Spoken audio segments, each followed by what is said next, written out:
Muy buenos días, mi nombre es César Quintero, residente de primer año de neurocirugía del Hospital Universitario del Valle y la Universidad del Valle.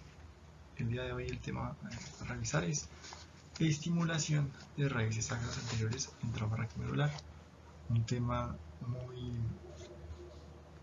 controversial y de gran importancia en la actualidad para nuestra especialidad. En la introducción hay que mencionar cuán importante es el trauma raquimedular en nuestra población, cómo afecta de manera prioritaria, de manera predominante a la población joven, siendo muchas veces una lesión devastadora, comprometiendo la funcionalidad. Y hay que entender que la lesión medular de momento, hasta ahora, no se puede curar. Entendamos que el manejo médico quirúrgico encaminado al manejo del trauma raquimedular se basa en unas medidas terapéuticas que buscan evitar la progresión de la lesión, la progresión del daño, más no curarlo, porque no hay de momento una técnica quirúrgica o un medicamento que lo haga. Y eso pues es por ahora. Seguramente más adelante en el tiempo encontraremos alguna forma de abordar la lesión y poderla tratar, pero por ahora se manejan las complicaciones, se evitan y se evita la progresión de la lesión cuando es algo factible. Hay que recordar para la fisiología, entender que las complicaciones importantes del trauma raquimedular a nivel funcional van a ser evidentemente la vejiga neurogénica, va a ser el intestino neurogénico y la disfunción sexual. Vamos a ver cómo esas complicaciones distales del trauma van a constituir unas complicaciones importantes que van a impactar evidentemente de forma negativa la calidad de vida de los pacientes afectados. Vamos a ver cómo ocurre el control vesical. Es sencillo, la corteza frontal se encarga del control del núcleo pontino detrusor y eso permite un control consciente de la micción mediante el estímulo de la corteza en el músculo detrusor. Y las fases de la micción están controladas por el núcleo del detrusor del tronco cefálico, el núcleo a nivel pontino, que inhibe la micción y coordina la apertura del esfínter externo durante el vaciamiento voluntario. Por otro lado, el sistema autónomo se basa en su función en las fibras simpáticas y parasimpáticas. Las fibras simpáticas a nivel de T10 a L1 y las parasimpáticas a nivel de S2 a S4. El control consciente, o el estímulo del control consciente, va a darse por parte del nervio pudendo, que parte evidentemente de los raíces sacras S2 a S4. Vemos acá el control simpático a nivel lumbar desde L2, parasimpático S2 y S4 junto con el componente somático. Las fibras simpáticas van a partir, su función va a partir de el uso de la norepinefrina como neurotransmisor que activa los receptores beta, adrenérgicos inhibidores, y relaja el detrusor, al mismo tiempo que activa los receptores del cuello vesical y la uretra. Entonces, ¿qué entendemos de esa manera? El estímulo simpático va a relajar el músculo que construye la vejiga y va a darnos un tono aumentado en la parte más distal, es decir, que al final de cuentas va a evitar la micción. Entonces, el estímulo simpático va a evitar la micción. El estímulo parasimpático, por su lado, recordemos raíces de S2 a S4, va a tener un efecto contrario, por cuanto la acetilcolina va a generar un estímulo, una excitación a nivel vesical y va a generar contracción vesical. Va a tener efecto a nivel del receptor muscarínico M3 y inhibe el músculo liso-uretral, es decir, constriñe el músculo que va a apretar, va a vaciar la vejiga y relaja la porción distal para permitir la micción. Entonces, las fibras parasimpáticas, este es un resumen de lo que voy a mencionar. Va a haber un control cortical diencefálico, ¿sí? Que puede ser un switch positivo o negativo sobre el tronco encefálico. Y este va al mismo tiempo a estimular las mecanismos eferentes a nivel espinal que obligan a los ganglios y va a afectar el músculo detrusor. Al mismo tiempo va a haber una retroalimentación hacia arriba con las fibras mielinizadas o no mielinizadas para hacer un control de feedback del estímulo que se recibe. Y a nivel somático está el núcleo de Neuf S2-S4 que va a permitir la sensibilidad de esa porción del cuello y la uretra y va a generar estímulo al mismo tiempo del músculo pudendo, perdón, del nervio pudendo e hipogástrico. A nivel central, el control vesical va a ocurrir a nivel del tálamo. Va a haber una activación del tálamo, la sustancia gris periaqueductal, el área motriz suplementaria. Aquí vamos a ver en estas porciones el cíngulo anterior, vamos a ver el área del puente, el núcleo del control vesical a nivel pontino, y a nivel del área motora suplementaria va a existir el estímulo central. Entonces vemos acá como el efecto de la sustancia gris periaqueductal, el centro miccional pontino y su efecto distal. Entonces retomemos. A nivel prefrontal va a haber el estímulo de la micción que tiene conexión con el tálamo, la ínsula, el hipotálamo, los ganglios de la base. El centro miccional pontino va a ser el punto final de switch a nivel central que va a estimular el núcleo del mesencéfalo y va a tener eferencias a nivel sacro. Y al mismo tiempo el centro miccional pontino va a recibir aferencias de el nivel sacro. Entonces, a final de cuentas, el control de la vejiga, el control del llenado de la vejiga, va a haber una vejiga vacía, va a estimularse el nivel simpático para que se relaje el músculo detrusor y se pueda retener orina, se pueda almacenar orina de nuevo. El nervio hipogástrico inhibe la activación del detrusor y el pudendo activa el efecto distal del esfínter uretral.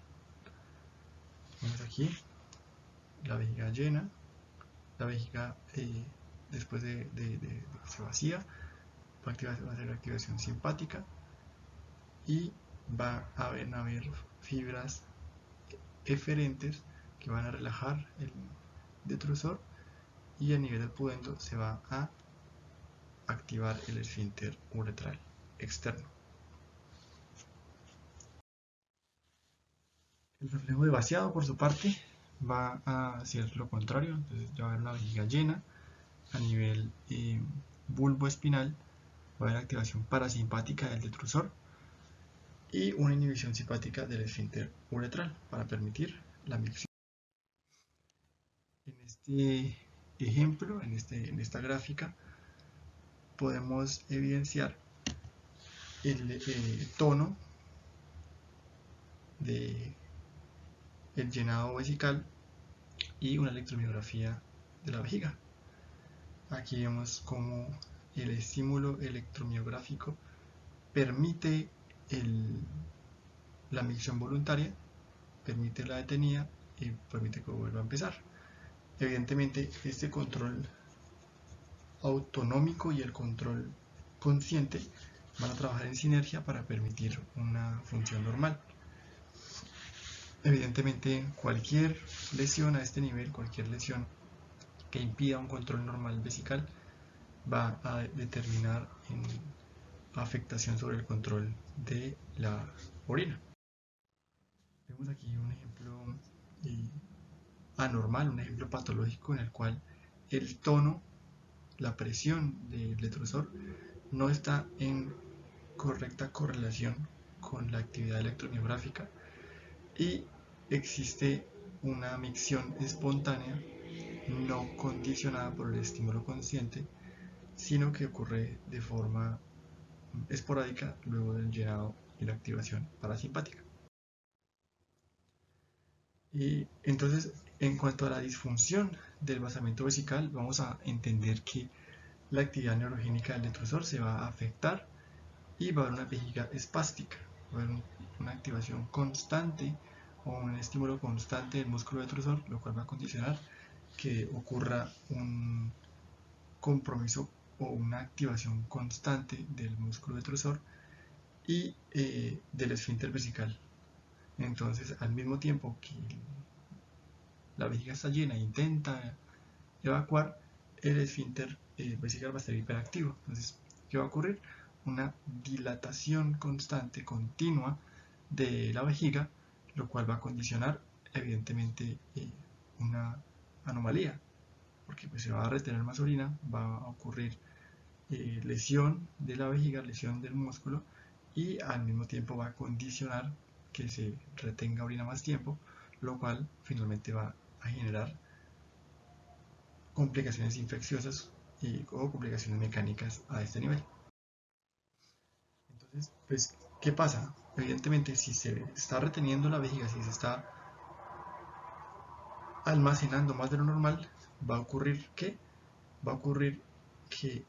eh, el almacenamiento anormal de esa orina va a propiciar la aparición de infecciones urinarias, disreflexia autonómica y con el tiempo, por efecto retroactivo, por efecto ascendente, pues va a ocurrir una injuria renal postrenal, pues por la complicación obstructiva del mismo almacenamiento normal de la orina, como por un efecto también por las complicaciones mecánicas e infecciosas.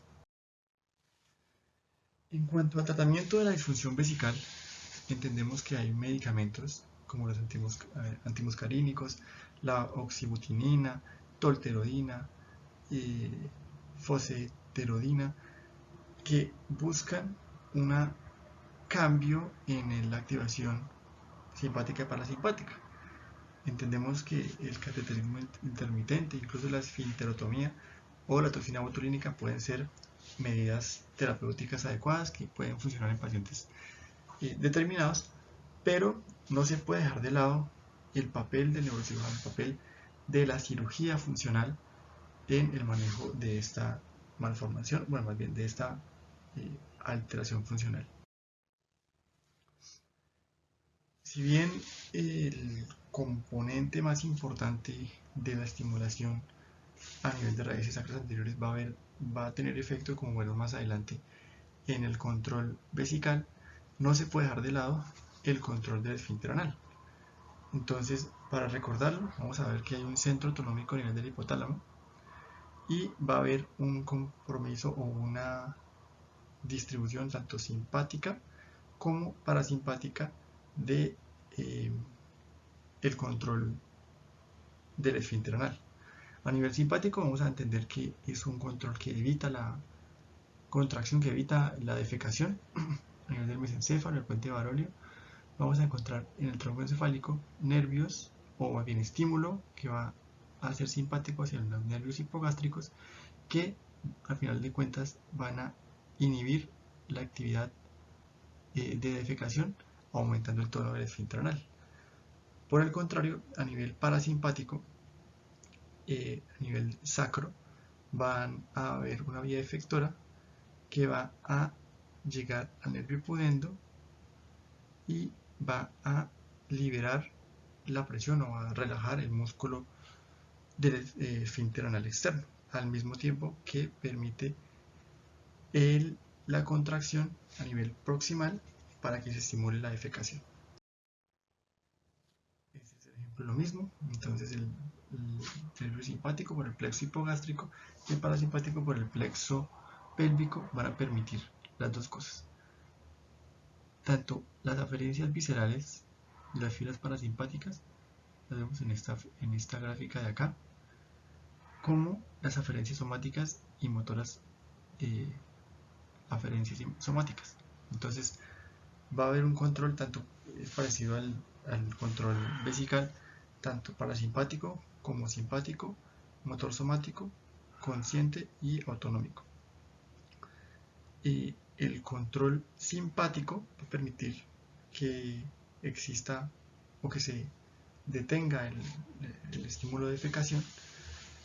El parasimpático lo va a activar y evidentemente el control consciente va a ser el que va a permitir la defecación, tanto liberando la presión a nivel del esfínter anal externo como con otras maniobras como de Valsalva, aumento de la presión abdominal y demás para permitir la defecación de forma adecuada. Y a nivel de lesión y a nivel patológico, lo que va a ocurrir en el intestino neurogénico va a ser un intestino reflejo, en el cual el acúmulo de materia fecal que en un paciente normal no tendría por qué significar una defecación, va a estimular de forma súbita la defecación. Y en lesiones altas, donde se conserva la eliminación, va a estar un intestino refléxico, que es un intestino que vemos con mucha frecuencia en el área de urgencias, en el área de trauma, del paciente con trauma o con lesión medular, que está con estreñimiento, que definitivamente no puede evacuar y pues le es imposible la defecación. Para hablar, ahora entrando en materia, de el manejo quirúrgico de la estimulación de raíces sacras anteriores, hay que empezar con el Dr. Brindley. El Dr. Brindley en el 76 fue el primero en hablar de la posibilidad de una estimulación eléctrica de las raíces sacras para el control de la defecación. Y hablaba del efecto conjunto con la rizotomía intradural de S2 a S5 y el impacto que podría tener sobre la vejiga neurogénica como principal componente en este sentido, intestino neurogénico y disfunción sexual. Aquí vemos un adelanto de lo que estamos hablando, cómo los electrodos van a estimular las raíces sacras y cómo ese estímulo va a tener efecto a nivel del control vesical, intestinal y del órgano sexual. El abordaje. Entonces, hay que hablar de la historia, como les decía, aunque en el 54 se dio el primer reporte de una estimulación eléctrica a nivel sacro, no fue hasta 1969-78 cuando el Dr. Brindley hizo experimentos en primates babuinos en los cuales les generaba una lesión medular, les generaba una sección medular. El mono evidentemente perdía control de su función vesical y control de su esfínter intestinal y estimuló las raíces sacras S2 y S3. Dio respuesta, pero la mejor respuesta la dio después con estimulación de S2 a S5. Menciona que el estímulo que se debe dar a nivel de las raíces sacras anteriores va a ser de 1 voltio por 100 microsegundos para una activación somática, que va a permitir una contracción del esfínter anal, del piso pélvico y del esfínter urinario respecto al nivel en el que se estimule. Entonces S4 va a estimular el esfínter anal y el glúteo medio, y S3 el piso pélvico y el esfínter urinario.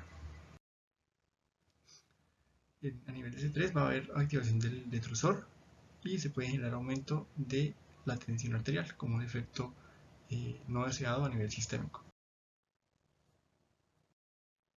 A nivel del recto se debe estimular las raíces de S3 y S4 con una descarga alta y lenta, en un aumento de la presión rectal y disminución del tono del esfínter. Entonces, con un estímulo a nivel de S3 y S4, a este nivel va a generarse un aumento de la presión adyacente a la pared del recto y se disminuye el tono del esfínter anal, lo cual finalmente va a permitir la deposición. En cuanto a la función sexual, se habla que el estímulo de S2 podría generar erección, o en la mujer pues una lubricación vaginal. Sin embargo, no es una medida tan efectiva, ni se ha visto que tenga un efecto tan positivo. Al contrario, como vamos a ver más adelante, la estimulación de neurología funcional sobre las raíces sacras anteriores podría condicionar un deterioro en la función sexual. Dentro de los beneficios que se deben mencionar en el paciente que recibe la estimulación de raíces sacras anteriores, vamos a encontrar una mejoría en la continencia, vamos a encontrar una mejoría en la capacidad vesical residual, vamos a evitar la dilatación ureteral y vamos a disminuir el riesgo de que ocurra discinesias del detrusor o del esfínter urinario, y va a disminuirse la tasa de infecciones del tracto urinario. Y en las desventajas, lo más importante es que al haber una estimulación externa de las raíces sacras y al requerirse una lesión de los nervios que van a llevar las aferencias, pues va a haber una abolición de la sensibilidad de estos niveles. Vamos a ver acá que la sección o el compromiso a nivel sensitivo va a haber que haya una pérdida de sensibilidad genital y perianal en estas raíces. Entonces, al no existir una sensibilidad de esta zona, evidentemente va a eliminar, o en todo caso a disminuir la función sexual en cuanto a la función para erección y eyaculación. Por tanto, una de las medidas sine qua non para que el paciente pueda ser tratado con una estimulación a nivel sacro es que no tenga una vida sexual activa, porque evidentemente con el procedimiento podría perder esa función sexual, lo cual puede tener un efecto muy pero muy importante a nivel de la calidad de vida del paciente. Como indicación de cirugía, hablamos de que el paciente debe tener una lesión motora y sensitiva completa, con una pérdida de sensibilidad a nivel de S2 y S5. ¿Por qué debe ser completa? Porque el dolor que genera la estimulación a nivel sacro, el dolor que se genera es un dolor muy importante. Recordemos que a final de cuentas es un electrodo que está ahí estimulando la raíz sacra. Entonces, si el paciente persiste con sensibilidad conservada a ese nivel, pues evidentemente el dolor va a ser insoportable. Debe haber un reflejo intacto de S2-S4, la lesión no puede ser tan baja. Debe haber una función intacta del detrusor, porque si el paciente tuvo una lesión vesical que le imposibilita la función del músculo detrusor, pues no va a tener ningún sentido ponerle ese tipo de estímulo. Bueno, mencionaba antes que no sea un factor predisponente la pérdida posible de la función sexual. Se debe asegurar un seguimiento y un soporte de manera familiar y social que le permita al paciente hacer un seguimiento de su cirugía a largo plazo. Entonces, vamos a ver aquí la posición del paciente, evidentemente en decúbito prono y en flexión del torso respecto a los miembros inferiores para que se expongan las raíces. Primero se hace una disección por vía posterior, se separa por planos y se hace una exposición intradural de las raíces. Se va a hacer una laminectomía de DL4 a STS2 con una apertura de la dura madre y una desaparentación con microscopio, es decir, se va a separar las raíces de la parte anterior para poderlas estimular.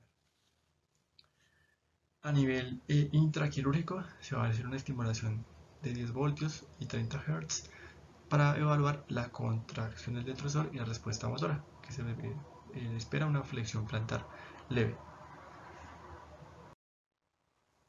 Y se va a hacer una conexión de electrodos a nivel de S2 a nivel superior y S3 a nivel de la línea media.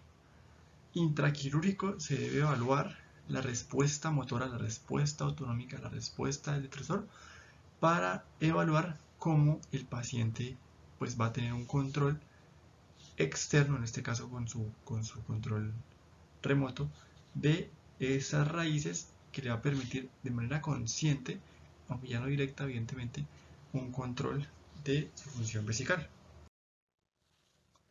Aquí vemos un ejemplo de cómo hacer la activación transcutánea del estimulador. Entonces, la respuesta final del paciente va a variar de acuerdo al nivel que se estimuló, al nivel de la lesión que presentaba y pues de acuerdo al procedimiento quirúrgico.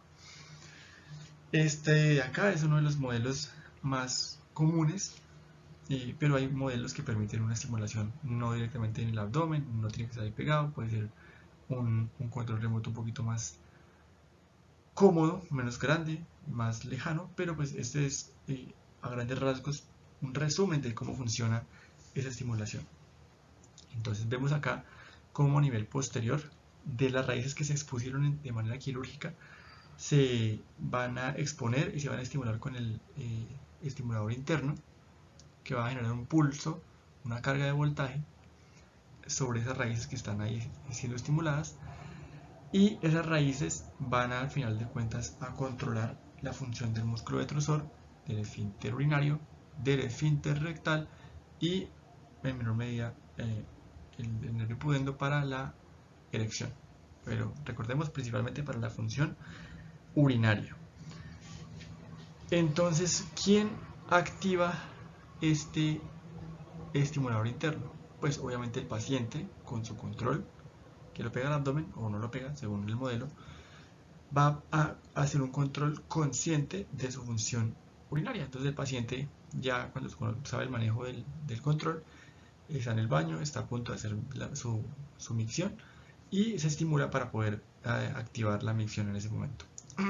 Con el paso del tiempo se va acostumbrando, se va haciendo a un horario específico y el paciente ya logra un control de su función vesical. Y entonces, si lo entendimos bien, a final de cuentas, este estimulador interno que se controla de forma consciente con el control externo, con el control transcutáneo, va a tener el mismo efecto que el sistema simpático y parasimpático.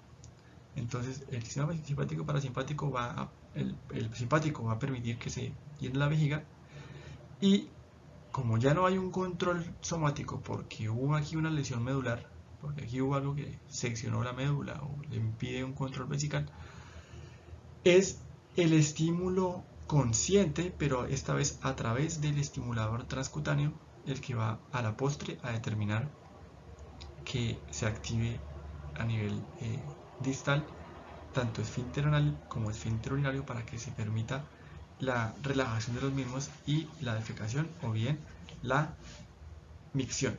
Entonces, si la estimulación fue correcta, el paciente va a tener un botoncito donde va a decir estimulación para orinar, estimulación para defecar, estimulación para erección, y cada uno de esos botones va a enviar una señal a este estimulador interno que va a activar una raíz específica, S2, S3, S4, y le va a permitir pues hacer su micción de forma normal. Y esto pues a final de cuentas va a tener un efecto muy positivo sobre el paciente. Imaginemos un paciente que usa un pañal o que usa un cateterismo intermitente. A final de cuentas va a ver muy restringida su calidad de vida, muy restringida su posibilidad para trabajar, para estudiar, y esta cirugía pues es una maravilla para ellos porque les permite reincorporarse de una manera entre comillas normal a su vida normal, a su vida anterior antes de... ¿Qué conocemos respecto a la evidencia del estímulo de raíces sacras anteriores a nivel de la cirugía funcional? Este es el primer estudio que engloba todos los pacientes a nivel de Estados Unidos, que es donde más se hace este procedimiento, que recibieron este estímulo, que recibieron esa cirugía. Y vemos acá que el doctor Bradley, aquí lo encontramos como autor, Brindley, perdón, es el primero que desarrolló la técnica y al mismo tiempo es el primero que hace un conteo, un resumen de cómo le fue a los pacientes, de cómo le fue y de qué resultados se obtuvieron de esos pacientes. Como les vemos acá, este es hasta el 94. Los primeros 500 pacientes. Entonces, hablemos un poquito del Dr. Brindley para que lo conozcamos. Es una persona bien particular. Es un médico, especialista, urólogo e inventor, músico también. Él tuvo un momento especial, ¿cierto? En el 83, en una conferencia, como urólogo, necesitaba o quería probar y demostrar el efecto de un medicamento para propiciar la erección. Él decidió tomarlo y decidió exponer, por decirlo así, sus virtudes o su muy buena función, bajándose los pantalones en frente a una exposición médica con cientos de asistentes y pues de esa forma en definitiva demostró su efecto positivo en ese medicamento. También es un inventor, aquí lo vemos con su invento, el bastón lógico, que es un instrumento similar a un trombón, que pues él ideó. Realmente no es un elemento que veamos con frecuencia, pero en nuestro campo evidentemente lo más importante que hizo fue el desarrollo de esa técnica quirúrgica. Aquí vemos otra vez el estudio, vemos cómo hace un seguimiento año por año de la cantidad de pacientes que se operaron en los primeros 10 años. Vemos acá cómo respecto al 76, cuando recién la técnica estaba empezando, que se hacía un paciente nomás, a final de 5 o 6 años después ya se hacían mucho más frecuentes, mucho más pacientes, ¿cierto? Vamos a ver cómo las lesiones más frecuentes que se trataban a este nivel era una lesión completa de la raíz sacra, o una lesión del cono medular, o una lesión a nivel del ganglio. Vemos acá un recuento de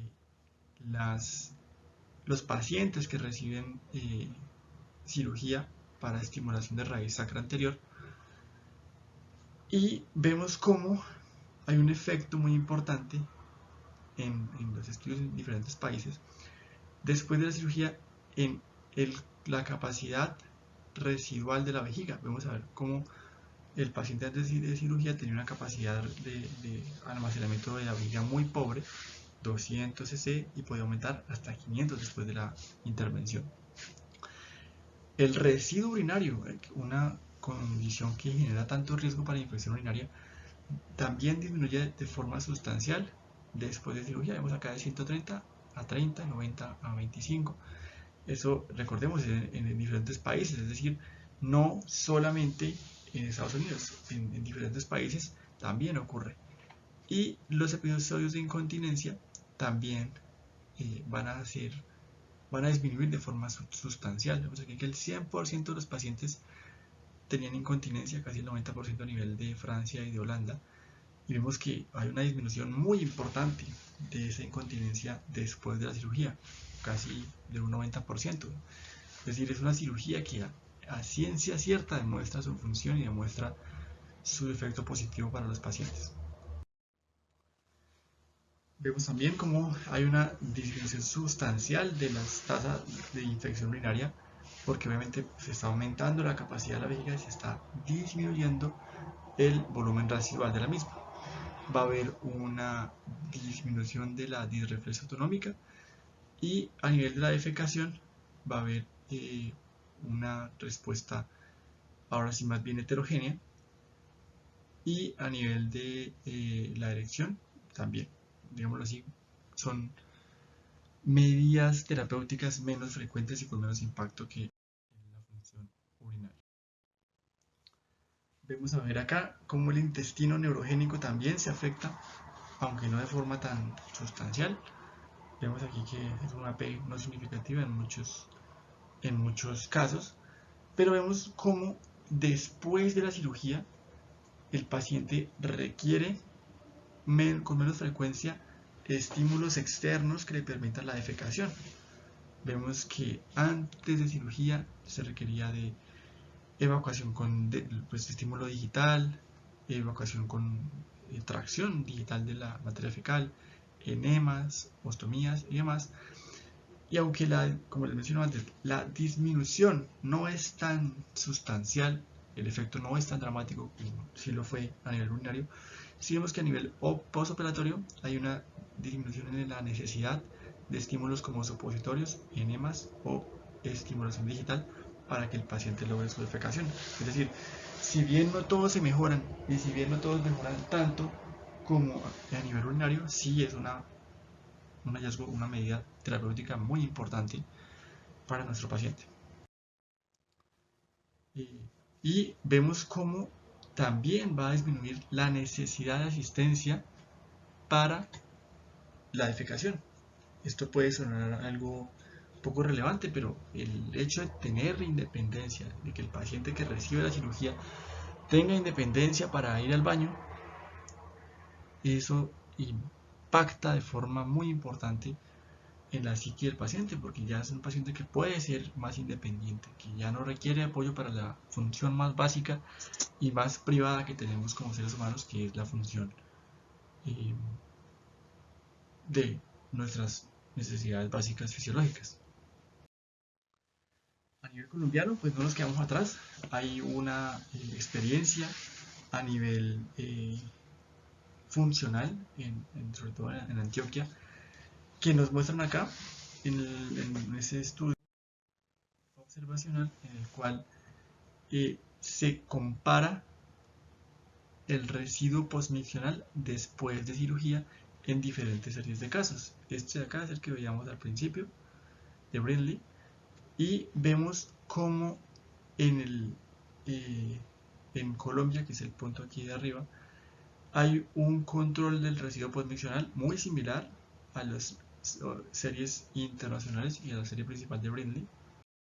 Vemos aquí como a nivel de Colombia también, en ese hospital de Colombia, va a haber una mejoría en el porcentaje de continencia urinaria después de la neuroestimulación, cerca del 90%, muy similar a otros países, mejor que otros incluso, y muy similar al estudio inicial de Brindley.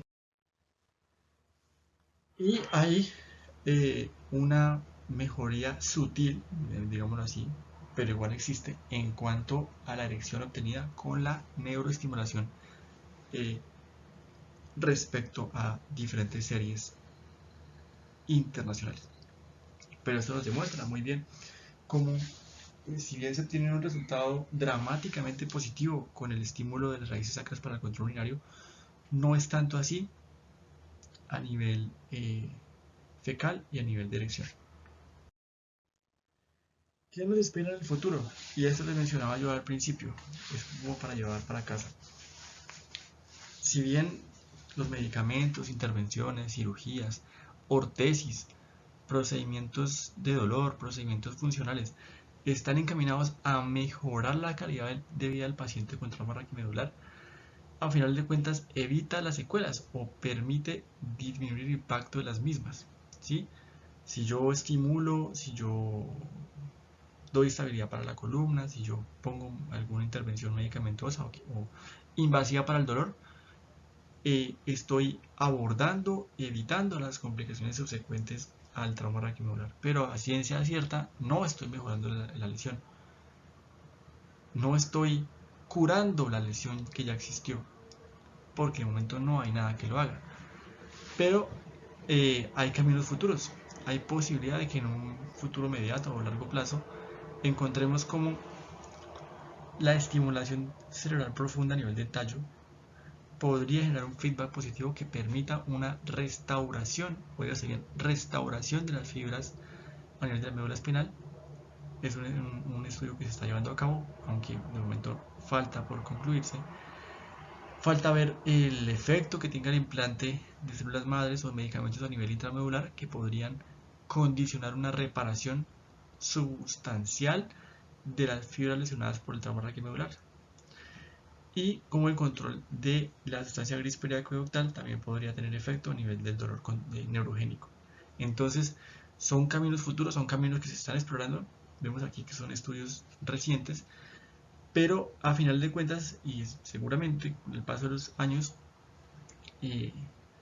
habrá tecnología monoclonal, eh, biología molecular, estudios híbridos, estudios de células madre y demás que permitan, ahora sí, una restauración del control, o más bien restauración de la función y de la estructura de la médula espinal. Pero pues algo que realmente veremos más adelante. Otros tipos de estímulos que se pueden dar, habíamos la estimulación por corriente directa a nivel de la médula espinal y una estimulación transcraneal magnética repetitiva. Entonces son estímulos paramagnéticos, eléctricos eh, o incluso mecánicos o por medicamentos que permiten o que buscan que se active el área motora, que se activen las raíces motoras y que no se pierda la función y que, pues, como les digo, con el tiempo podría predisponer o permitir que exista una recuperación de la función y la estructura de la médula espinal. Y pues ya mucho más futurista, pero creo que lo veremos en nuestra época, como la interfaz cerebro-máquina podría permitir que si no se consigue una restauración completa de la función medular, sí se consigue una restauración de la función motora, porque existen exoesqueletos que ya son controlados por un estímulo cerebral y que le permiten al paciente con una sección medular completa caminar. No porque sus músculos estén estimulados por sus nervios que en definitiva no se pudieron, no están funcionando porque hay una sección medular, porque hay una disrupción del camino de la señal que controla el cerebro con los pies, que va a ser la médula espinal, sino que se está saltando ese paso. El estímulo cerebral va a generar un estímulo a nivel de la máquina que va a permitir ponerse de pie o caminar. Como conclusión, el estímulo de la raíz sacra anterior es una técnica segura, útil y costo efectiva con evidencia demostrada que mejora de forma, eso es importante, mejora de forma sustancial la calidad de vida de los pacientes. Se debe ofertar en pacientes que cumplan los requisitos antes mencionados y se debe pensar, eso es importante, un mensaje importantísimo para llevar a casa, que desde el primer contacto que se tenga con el paciente en la sala de urgencias, en la sala de neurocirugía, en el quirófano, se debe pensar en la rehabilitación, porque pues no ganamos nada con mejorar al paciente en agudo, en tratarlo, en fijarlo, en ponerle un corsé, lo que sea, si no pensamos en cómo ese paciente va a tener secuelas y cómo esas secuelas van a impactar su vida personal, su familia y su entorno social. Y cómo es muy importante que se piense desde un primer inicio, desde un primer contacto, en el proceso de rehabilitación. Llegará un punto en el que sea reversible la lesión medular, como mencionaba al final de la presentación, no lo sabemos. Yo pienso que sí, que va a llegar un momento en el que con la tecnología monoclonal y la tecnología biomolecular se logre una restauración por lo menos parcial de la función medular, pero está por verse. Y finalmente, eso, se debe perseguir a toda costa el bienestar físico, mental y social del paciente, porque al final de cuentas es nuestra labor buscar la mejoría completa o lo mejor posible que se pueda del paciente y de su entorno social y familiar. Y ese es mi bebé. Muchísimas gracias.